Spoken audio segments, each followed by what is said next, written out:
അസ്സലാമു അലൈക്കും.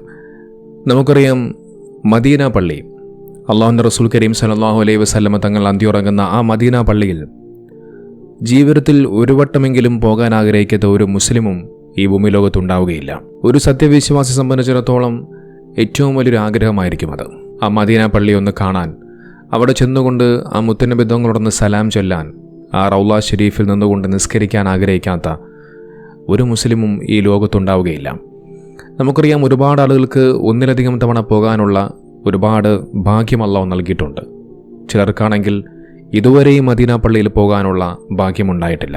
അത്തരത്തിൽ ഒരുപാട് ആളുകൾ പോകാൻ ആഗ്രഹിക്കുന്ന ആ മദീന പള്ളിയിൽ ചെന്നുകൊണ്ട് ചില ആളുകൾ കാണിക്കുന്ന ചില പ്രവർത്തനങ്ങൾ, അത് വല്ലാതെ സങ്കടപ്പെടുത്തുന്ന ചില കാഴ്ചകളാണ്. അതിനെക്കുറിച്ച് പറയാതിരിക്കാൻ കഴിയില്ല. ഞാൻ കഴിഞ്ഞ ദിവസം നിഷാൻ എന്ന് പറയുന്ന ഒരു ചെറുപ്പക്കാരൻ മദീന പള്ളിയിൽ ചെന്നുകൊണ്ടുള്ള ഒരു വീഡിയോ സമൂഹ മാധ്യമങ്ങളിലൂടെ അപ്ലോഡ് ചെയ്തു. ഞാൻ ആ വീഡിയോ ഒന്ന് കാണിക്കാം.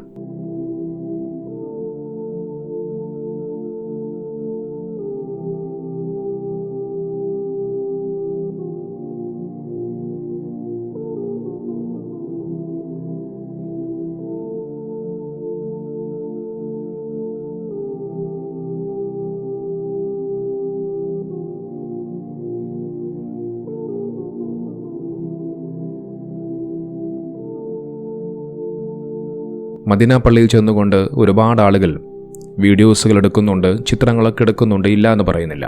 തൻ്റെ ജീവിതത്തിൽ കിട്ടിയ ആ വലിയൊരു മഹാഭാഗ്യം അത് കാത്തു സൂക്ഷിക്കാൻ വേണ്ടി പലപ്പോഴും ഫോട്ടോസുകളൊക്കെ എടുക്കുന്നവരുണ്ട്. അതോടൊപ്പം അവിടെയുള്ള ദൃശ്യങ്ങൾ വളരെയധികം ആദരവോടുകൂടി ബഹുമാനത്തോടുകൂടി എടുക്കുന്നവരുമുണ്ട്. പക്ഷേ ഈ ഒരു വീഡിയോ അങ്ങനെയല്ല. എന്തോ ഒരു കണ്ടന്റ് ചെയ്യുന്നത് പോലെ, അല്ലെങ്കിൽ ഒരു റീൽസ് ചെയ്യുന്നത് പോലെ അവിടെ അന്തിയുറങ്ങുന്നത് നബിതങ്ങളാണ്. ആ ഒരു റെസ്പെക്റ്റ് പോലും ഇല്ലാതെയാണ് ഈ ഒരു വീഡിയോ ക്രിയേറ്റ് ചെയ്തിരിക്കുന്നതെന്നാണ് ഞാൻ മനസ്സിലാക്കുന്നത്. നമുക്കവിടെ ആരാണ് കിടക്കുന്നത്? ലോകത്തിൻ്റെ നായകൻ അള്ളാഹുവിൻ്റെ ഹബീബാണ്. അന്ത്യപ്രവാചകർ മുഹമ്മദ് മുസ്തഫ മുത്തുനബി സല്ലല്ലാഹു അലൈഹി വസല്ലമ തങ്ങളാണ്. ഞാനും നിങ്ങളുമടക്കം ഒരുപക്ഷെ ഒരു മുസ്ലിമായി മാറാൻ കാരണക്കാരനായ വ്യക്തി, അള്ളാഹു ഏറ്റവും ഇഷ്ടപ്പെട്ട, അള്ളാഹു ഏറ്റവും കൂടുതലും ആദരിച്ച പ്രവാചകരാണ് നബി സല്ലല്ലാഹു അലൈഹി വസല്ലമ തങ്ങൾ. ആ സ്ഥലത്ത് നിന്നുകൊണ്ടാണ് ഇത്തരത്തിലുള്ള ഈ റീൽസുകളും കാര്യങ്ങളും ഒക്കെ ചെയ്യുന്നത്. നോക്കിയൊരു വിഷയത്തിൽ ഒരു പെൺകുട്ടി പ്രതികരിക്കുകയുണ്ടായി. അതുകൂടി ഞാനൊന്ന് കാണിക്കാം. മുത്തറസൂലുള്ളാഹി സ്വല്ലല്ലാഹു അലൈഹി വസല്ലമ തങ്ങൾ പറഞ്ഞൊരു കാര്യമുണ്ട്, ഇന്നൊരാൾ സന്ദർശിക്കാൻ വന്നാൽ ഇന്നെ നേരിൽ കണ്ടതിൽ തുല്യാണെന്ന് പറഞ്ഞിട്ടുണ്ട്. അത്രക്കും പുണ്യമുള്ളതും അത്രക്കും കൂലിയുള്ള ഒരു കാര്യമാണ് മക്കത്തും മദീനത്തും എത്തിച്ചേരാ എന്ന് പറയുന്നത്. ചെയ്തു പോയ പാപങ്ങളെയും പൊറുക്കലിനെയും വരാനുള്ളതിനും കഴിഞ്ഞു പോയതിനെയും മരിച്ചവർക്കും ആയുസിനെ നീട്ടിത്തരുന്നതിനും അങ്ങനെ എല്ലാറ്റിനും വേണ്ടിയിട്ടും ദുആ ചെയ്യേണ്ട ഒരു സ്ഥലത്ത് പോയിട്ട് എങ്ങനെ കോണ്ടന്റ് ക്രിയേറ്റ് ചെയ്യാം, അല്ലെങ്കിൽ എങ്ങനെ വ്യൂസ് ഉണ്ടാക്കിയെടുക്കാം, എന്ത് കാണിച്ചാലാണ് വ്യൂ കിട്ടുക എന്ന് വിചാരിച്ചിട്ട് കുറച്ച് ആൾക്കാർ അവിടെ പോകും. എന്നിട്ട് എല്ലാം കൂടി എന്ത് ചെയ്യും, വീഡിയോസിൽ അങ്ങ് എഡിറ്റ് ചെയ്തിട്ട് കിട്ടും. ശബരിമലക്ക് പോയ ഒരാള് ഞാൻ ശബരിമലക്ക് എത്തിയിട്ടുണ്ട് എന്ന് പറഞ്ഞിട്ട് ഇന്നേ വരെ ഒരു വീഡിയോസ് ഇട്ടിട്ടുണ്ടാവില്ല. നീ ഒന്ന് ചിന്തിക്കുക, നിന്റെ ചുറ്റിലും ഒരുപാട് ആൾക്കാരുണ്ട് ഒന്ന് എത്തിച്ചേരാൻ വേണ്ടിയിട്ട് ആഗ്രഹിക്കുന്നവര്. ഇതിൽ ഈ പെൺകുട്ടി പറഞ്ഞു വയ്ക്കുന്ന രണ്ട് കാര്യങ്ങളുണ്ട്. നമുക്കറിയാം, ഈ ശബരിമലയിലേക്ക് പോകുന്ന ഒരുപാട് ഹൈന്ദവ സഹോദരങ്ങൾ, അയ്യപ്പ ഭക്തന്മാർ ഇന്നുവരെ ഒരുപക്ഷെ ഞാൻ കണ്ടിട്ടില്ല എവിടെയും ശബരിമലയിലേക്ക് പോകുന്ന ആ കാഴ്ചകളൊക്കെ റീൽസുകളായി, കണ്ടന്റുകളായി അപ്ലോഡ് ചെയ്യുന്ന കാഴ്ചകളൊക്കെ. കാരണം അവരുടെ ഉദ്ദേശമെന്ന് പറയുന്നത് അവിടെ പോയി ഒരു റീൽസ് എടുക്കാനോ കണ്ടന്റ് ചെയ്യാനോ ഒന്നുമല്ല. അവർ അവിടെ പോകുന്നത് പ്രാർത്ഥിക്കാൻ വേണ്ടിയാണ്. അതുകൊണ്ട് തന്നെ വളരെയധികം ബഹുമാനത്തോടു കൂടി തന്നെ, വളരെയധികം ആദരവോടുകൂടി തന്നെയാണ് ആ ഹൈന്ദവ സഹോദരങ്ങൾ ശബരിമലയിലേക്ക് മറ്റുമൊക്കെ പോകാറുള്ളത്. ഇത് ഈ ചെറുപ്പക്കാരൻ്റെ മാത്രം വിഷയമല്ല.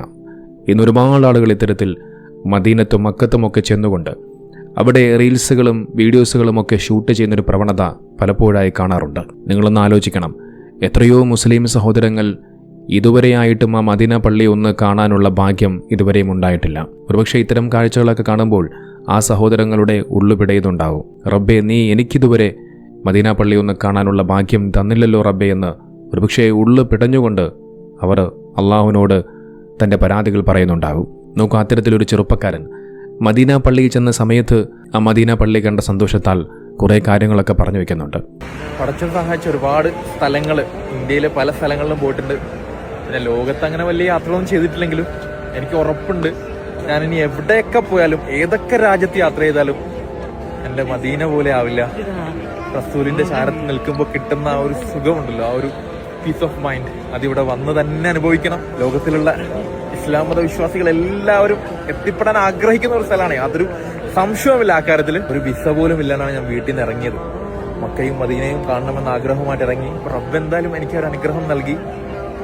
ഇവിടെ ഞാൻ ആഗ്രഹിക്കുന്ന എല്ലാവർക്കും ഇവിടെ എത്തിപ്പെടാനുള്ള തൗഫീക്ക് റബ്ബ് നൽകട്ടെ. ആമീൻ. അനുഗ്രഹം റബ്ബ് നൽകട്ടെ.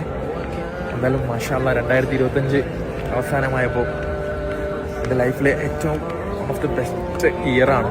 കാരണം എനിക്ക് മദീനയിൽ എത്തിപ്പെടാൻ പറ്റിയ വർഷം, റസൂലിൻ്റെ ചാരത്ത് എത്തിപ്പെടാൻ പറ്റിയ വർഷം.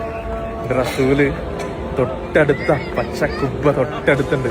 ഇവിടെ നിൽക്കുമ്പോൾ നമുക്ക് കിട്ടുന്ന ഒരു രോമാഞ്ചം ഉണ്ടല്ലോ, അതിവിടെ വന്ന് തന്നെ അനുഭവിക്കണം. ഒരുപാട് സന്തോഷം.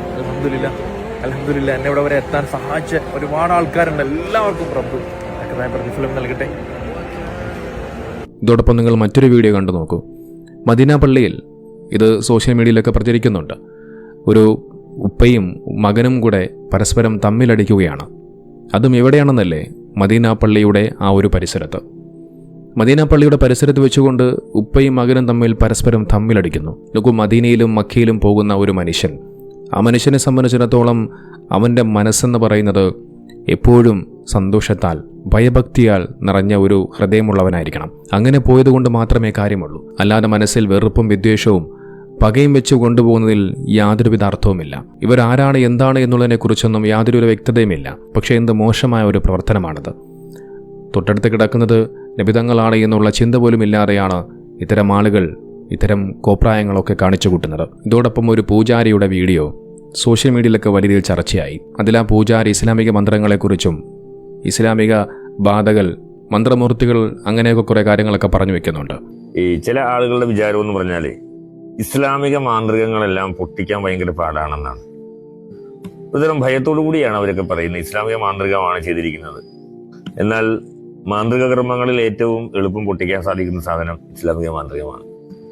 നമ്മൾ ജ്യോതിഷം നോക്കുന്ന സമയത്ത് ഇസ്ലാമിക മാന്ത്രികമാണ് ചെയ്തിരിക്കുകയെങ്കിൽ ഏറ്റവും സ്പഷ്ടമായിട്ട് തെളിഞ്ഞു വരുന്നതും അതുതന്നെയാണ്. അവർ വളരെ ദുർബലമായിട്ടുള്ള പല ജിന്നുകളുമായിരിക്കും ഇവരുടെ മന്ത്രമൂർത്തികളും ബാധാമൂർത്തികളും. ഈ ജിന്നുകളെ തളയ്ക്കാൻ മാത്രമല്ല, ജിന്നുകളെ എത്രയും പെട്ടെന്ന് തന്നെ ഇതാരാണോ വിട്ടിരിക്കുന്നത് അവരിലേക്ക് തന്നെ തിരിച്ചു വിടാനായിട്ട് വളരെ എളുപ്പം സാധിക്കുകയും ചെയ്യും.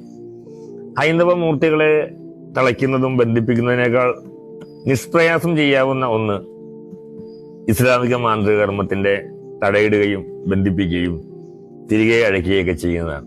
ഇസ്ലാമിക മന്ത്രങ്ങളെയും ബാധയും മറ്റുമൊക്കെ എളുപ്പത്തിൽ പൊട്ടിക്കാം, എളുപ്പത്തിൽ ഇല്ലാതെയാക്കാം എന്നാണ് പറഞ്ഞു വയ്ക്കുന്നത്. നോക്ക്, നമ്മൾ മതത്തിൻ്റെ പേര് പറഞ്ഞുകൊണ്ട് വർഗീയത പറയുന്നവരെ നാം എല്ലാവരും കണ്ടിട്ടുണ്ട്. പക്ഷേ ഇതാദ്യമായിട്ടാണ് അന്ധവിശ്വാസത്തിലും ഒരു വിഭാഗീയത, വർഗീയത, ഒരു വേർതിരിവൊക്കെ സംസാരിക്കുന്നത് ഞാൻ ആദ്യമായിട്ടാണ് കാണുന്നത്.